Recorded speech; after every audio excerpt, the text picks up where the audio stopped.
we're back. Nah, tadi kan kita bahas market neutral strategy, sempat kepotong nih. Ya. Jadi, apa sih market neutral strategy itu? Oke, jadi market neutral strategy. Basically, lawan katanya netral itu kan nggak netral kan? Iya. Ya, kalau kita ngomong nggak netral ini berarti directional sebenarnya. Directional itu berarti bisa menang, bisa kalah. Yes. Kalau kita ngomong market neutral, itu berarti strateginya di mana strategi ini kita adalah dijamin menang. Ya, Pasti menang. pasti menang. Ada kata pasti ya? Ada kata pasti. Oke, how?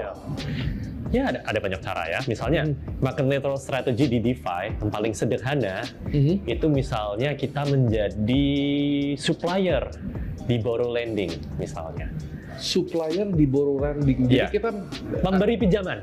Pemberi pinjaman. pemberi pinjaman di protokol orang. Betul. Jadi kalau misalnya tadi konsepnya adalah mirip seperti pegadaian, kan ada orang yang minjem.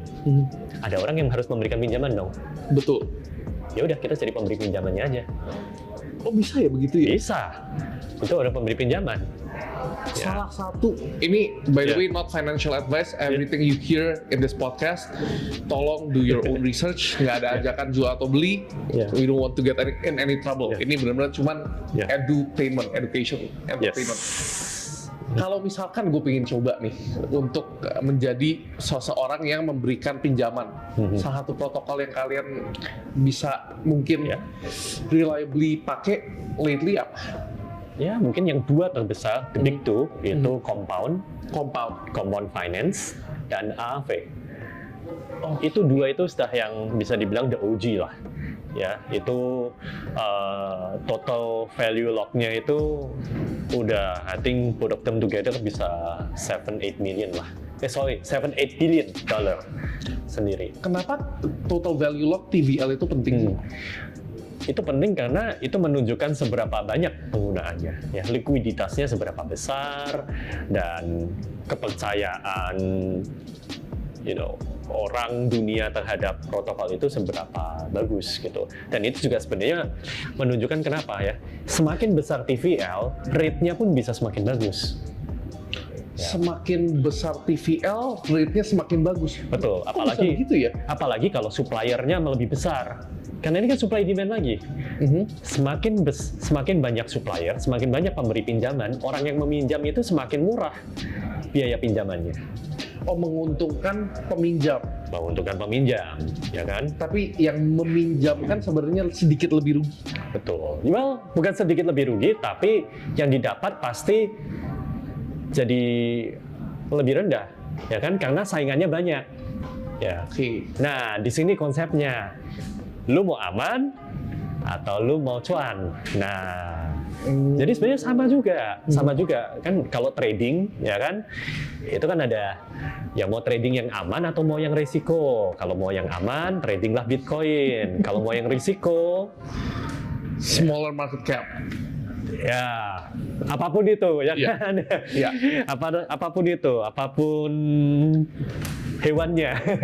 Jadi technically speaking, kalau misalkan TVL lebih rendah, kita bisa expect higher yield, Yes. tapi at the cost of sebenarnya belum banyak yang pernah percaya itu Yes. atau pakai itu. Betul. Ya, it's a risk, ya kan? Mungkin kalau dulu kita join sebagai supplier liquidity di compound, waktu compound baru umurnya 1 hari mungkin. Ya, mungkin yieldnya gede banget, ya, bisa ratusan persen, ribuan bahkan. Dalam 1 tahun itu. Iya, ya Oh, kan. wow. Tapi kalau sekarang masuknya, ya sekarang udah market rate. Iya. Ya kan? Kenapa ya? Karena para pemberi likuiditas besar pun mereka juga mikir, nih saya mau taruhnya di yang mana? Mau yang aman atau mau yang YOLO? Yang mungkin belum ada track record-nya. Gitu. Dan jadi ini, again, ya, the beauty of decentralized adalah you get to make your choice. Mau yang seperti apa? Jadi sebenarnya kalau kita suka minjem-minjemin ke berbagai protokol, itu yang sering dibilang BYOB ya, bukan bring your own boost, tapi be your own bank. Yes. Jadi sebenarnya salah satu feature-nya Nobi itu mengajarkan orang gimana caranya menjadi banknya sendiri ya. Betul. Oke. Tuh, jadi di sini pun juga Ya ini mungkin salah satu yang paling sederhana ya. You provide liquidity to a borrow lending protocol. Ya, itu udah jelas itu market netral, itu aman. Bisa dibilang ya ini kayak staking, ya kan? Ya. Kayak staking Ethereum di Ethereum Foundation gitu ya? Misalnya, ya kan, lu staking Ethereum at the Ethereum Network kan, ya kan, itu ya udah jelas banget gitu. Yieldnya dapat dari mana? Pasti guaranteed, nggak mungkin kan Ethereum staking itu minus, ya kan? Modelnya jelas gitu. Kalau Ethereum staking di develop sama Ethereum Network developer, ya kita tahu keamanannya seperti apa. Nah, kalau compound finance ini aset yang gue bisa pinjemin, salah satunya USDT, betul? Ya, USDT, USDC. Rate-nya itu berapa sih? Cuannya tuh berapa sih setahun? Jadi as a supplier, ini marketnya tergantung fluktuasi ya? Fluktuasi gitu ya. Tapi karena sudah sangat besar, jadi lumayan stabil. Itu bisa dapat 3%, 4%. Itu 3-4% ya? Ya, itu sudah sangat normal ya. Dan kalau misalnya nih ada kejadian apa di mana tiba-tiba orang semua pada tarik likuiditasnya dan kita masih stay, ya sangat mungkin itu rate-nya langsung menaik. Dan ada satu lagi beauty-nya DeFi ini, jadi itu beauty-nya DeFi itu kebanyakan semuanya kalkulasi itu dihitungnya every block. Pro rata every block. What I mean every block itu kan kalau di blockchain ada konsep namanya block. Nah, kalau bloknya Bitcoin itu 10 menit. Kalau bloknya Ethereum itu 10 detik. Nah, jadi bayangkan ini perhitungannya setiap 10 detik dibagi rata. Ya, the interest. Gitu. Nah, kalau misalkan compound kan sebenarnya kan one of the OGs yang bisa dibilang udah well established. Kalau gue sebenarnya pengen nyari more aggressive return, let's say somewhere north of double digits, 10% ke atas. Hal-hal apa sih yang mungkin gue perlu perhatiin untuk look out for red flags gitu? Misalkan, wah ini kayak terakhir ada kasus apa ya yang bahaya itu ya, yang pernah ke hack not long ago. Ini kita rekaman second week of August. Kalau nggak salah last July ya, ada yang kena hack. Curve ya? Curve, betul. Apakah itu DeFi yang kena? Curve also another DeFi. Curve itu mungkin bisa dibilang cousin-nya Uniswap. Kenapa saudara mereka? Saudara, saya sama-sama dulu kita di bidang yang sama kan? Swap. Ya, Uniswap. Jadi Uniswap sama Curve itu dua-duanya AMM protokol. AMM itu Automated Market Maker. Ini tempat orang bisa saling swap tokens secara decentralized.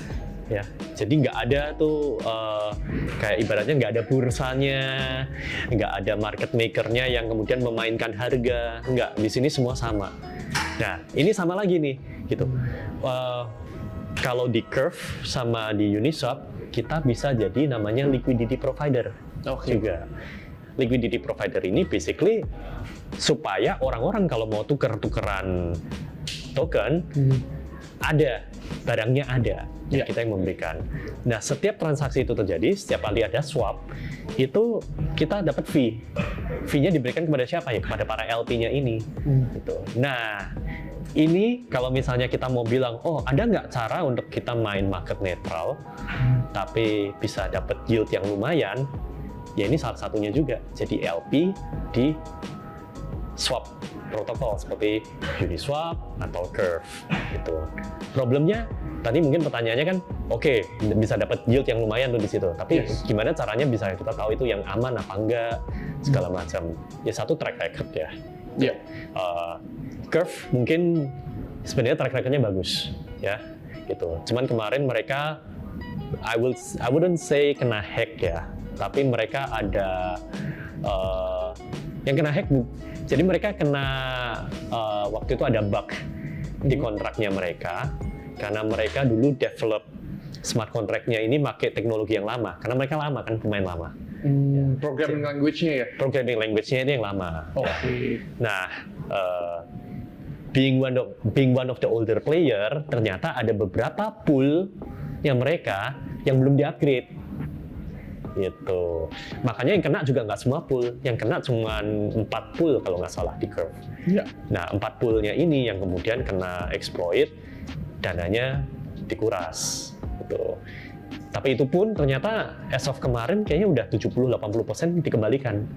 Duitnya dikembalikan itu gara-gara emang hackernya balikin. Hackernya balikin. Karena juga ya. karena yang tadi kita ngomong, on-chain itu Bisa di-track juga gitu. semuanya bisa di-track gitu. Jadi pada akhirnya kan mereka jadi dari Curve-nya mereka ngirimin email tuh, bukan ngirimin email, sorry, mereka ngirim transaksi ke walletnya si hacker. Ada pesannya di situ. Ya intinya udah dah, balikin, gue kasih lu 10% dari yang lu hack, anggaplah itu bounty, anggaplah itu hadiah karena lu berhasil nemuin bug ini gitu. Okay. Tapi kalau misalnya lu nggak balikin, kita perkarakan ini, kita kejar. Resikonya jadi ada mungkin lebih di security of each protocol kali ya kalau DeFi ya. Ya, bisa dibilang ini tanggung jawabnya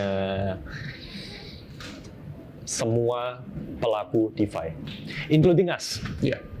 Kita mungkin hanya pengguna, ya kan? Kalau dalam ini kita mungkin mengatakan oh kita pengguna aja gitu. Tapi kita pun sangat concern dengan security ini, ya. Mungkin itu yang juga kenapa we take this position juga, ya. Kalau kita ingin jadi asset manager, ya kita harus pastikan kalau kita ini emang benar-benar ngerti. Ya. Kalau kita research ya kita jangan research cuman dari oke, langsung pakai langsung deploy gitu. Nggak bisa, kita harus benar-benar research, pahami semua risiko-risikonya, dipetakan. Kenapa ya? Karena ini kita megang bukan dana kita sendiri, ya kan? Ini kan kita sebenarnya dipercayakan untuk gimana supaya kita bisa generating yield buat para pemilik kriptonya ini. Yes. Oke. Ini feel free to take this out later. Yeah. But gue penasaran. Yeah. Sebagai pemain yang udah lama nih, main DeFi, taruh di protokol macam-macam. Dulu kan sempat ada tuh yang paling gila Anchor, UST kan. Luna. Ya. Anchor Luna. GoFund. Ya, GoFund. Gue dulu jujur gue pernah kesana tapi hoki banget keluar. Oke. Gue juga dulu pernah kena FTX, but it's not DeFi. Tapi emang gue pernah kalau lumayan gede di sana trading. Trading di sana jujur enak.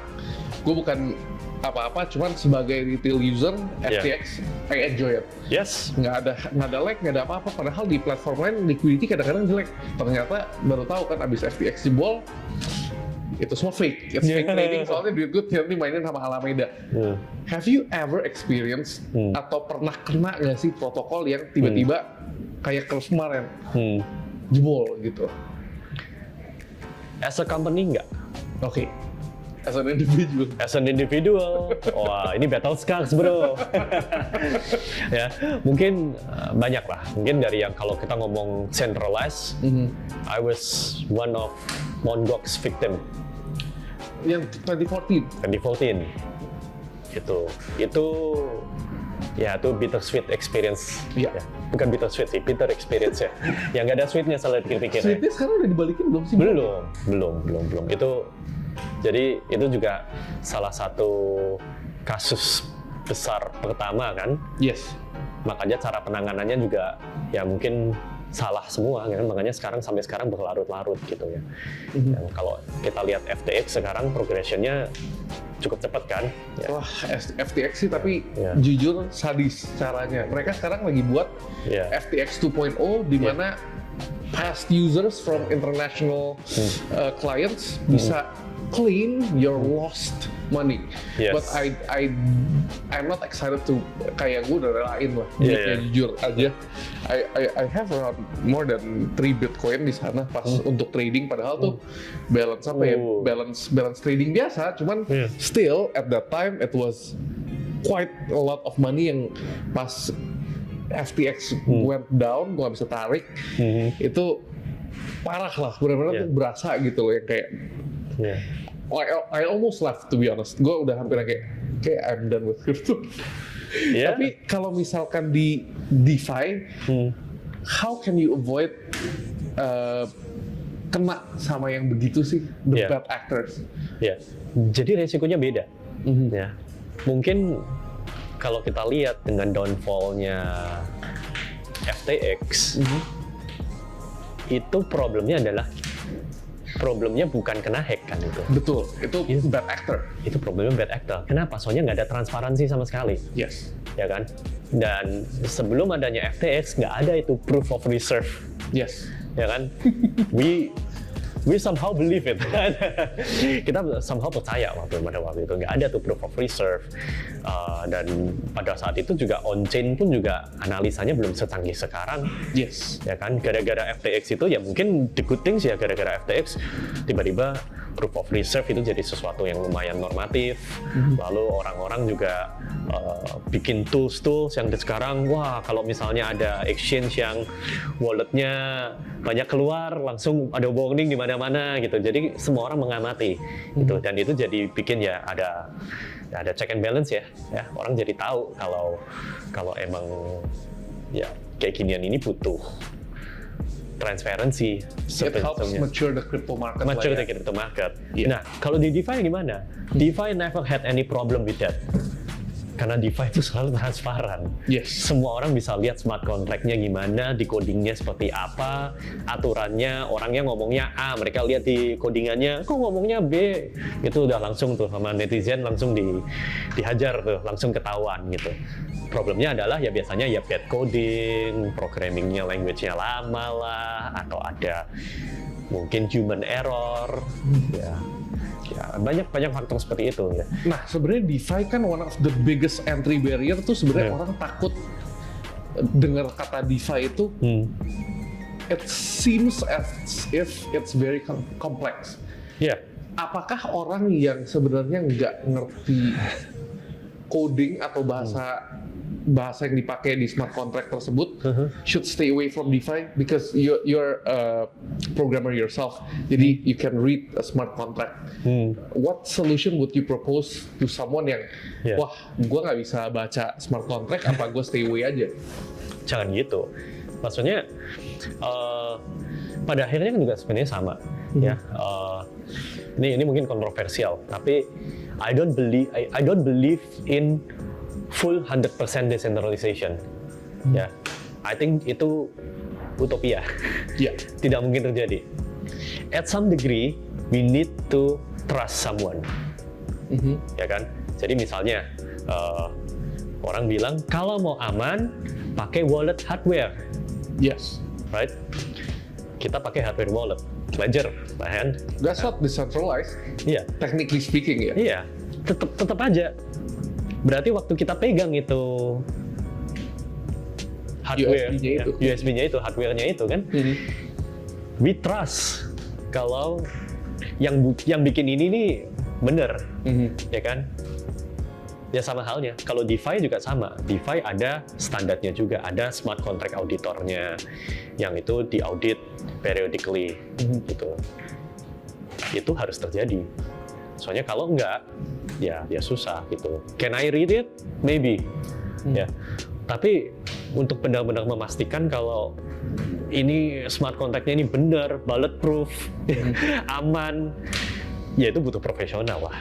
Oke. Nggak bisa like normal people asal-asalan baca looks good to me, right? Nggak bisa. You don't know what looks good. Iya, gitu kan. Even mereka pun juga ngelihatnya berkali-kali, ya kayak yang tadi mungkin kayak Compound, AAV gitu. Itu auditornya multiple, ya. Itu ibaratnya kayak kalau kita ngomong perusahaan TBK, itu kan auditnya juga nggak sembarangan. KPMG dan sebagainya gitu. Iya, udah Big Four lah ya kan misalnya. Ya itu sudah ada standarnya sendiri lah. Ya sama gitu lah. Smart contract ya seperti itu. Gitu. The bigger you are, the more you need to look at it. Gitu. Karena yang ngeliatin juga makin banyak, pengguna makin banyak, ya responsibility-nya makin besar. Oke. Thank you banget, by the way, Bro Lawrence. I took your time as a CEO for more than an hour. Thankfully, semua di sini di Novi pada supportive. I really appreciate you guys. Thank you for us using your space. Nah, sebelum kita finish this very educative podcast. Do you have any closing remarks kayak untuk orang yang baru belajar kripto ataupun yang amatir? Any parting words as the CEO of Nobi? Well, thanks for the kind words, Tony, and thank you for being here. Yeah. Of course. We cover a lot of things ya today ya. We talk a lot about DeFi. Kita ngomong macam-macam lah ya, mulai tadi perbedaan DeFi dengan traditional finance, centralized finance. Kita cover many things ya, protokol-protokol. I think satu hal yang jelas gitu, kalau kita percaya kalau industri ini akan terus berkembang. Ya. Yes. DeFi ini juga akan terus berkembang. Ya. Mungkin knowledge kita pada saat ini di 2023 ini nggak akan applicable nggak lama lagi. Ya. Mungkin 1 tahun dari sekarang udah itu sudah outdated, udah beda gitu ya. Jadi even saya pun juga masih belajar. Like you juga ngikutin kripto juga udah cukup lama juga kan? Iya, dari 2017. 2017 itu juga up and down, so many things, ya kan? Gitu. Jadi it's okay gitu ya, jangan berkecil hati kayak nggak ngerti, nggak mau itu gitu ya. I think first thing adalah coba dulu gitu. Dan kita di Nobi, kita punya visi yang besar kalau semua orang itu harusnya bisa ngerti kripto. Kripto itu bukan hanya untuk kaum elit, bukan cuma buat untuk yang pintar-pintar aja, bukan cuma untuk yang berduit aja, ya. Dan jadi di sini kita ingin supaya kripto ini bisa untuk semua, ya. I'm active on social media. Where can they find you? You can find me on X ya namanya sekarang. Ya, sekarang ada di X, Twitter dulu kan. Yes. My handle Lawrence GS. Ntar ada di sini. Ada di sini. Gitu. And we also have our own social media juga, @useNobi. Handle-nya sama semua, mau di Twitter, mau di Instagram itu @useNobi. Ya, so kalau orang yang mau jadi klien Nobi, kontaknya useNobi ya, jangan ke Bro Lawrence langsung. I'll try my best, ya. I'll try my best to help ya. Gitu. Tapi kadang memang my inbox kadang udah nggak jelas ya, gitu. Susah gitu. Jadi mungkin dengan useNobi aja. Jadi itu bisa memang ada orang-orang yang bisa langsung help. Okay, before we end this podcast, one more time. Ini semua not financial advice. Please do your own research. Semua protokol yang kita omongin di sini nggak ada yang bermaksud shilling. Ini benar-benar semua benar-benar untuk education and entertainment. Semoga kalian belajar banyak, dapat bagian yang bisa kalian try at home. But please do it responsibly. Thank you very much, Bro Lawrence. Thank you. Sampai ketemu di selanjutnya. Thank you.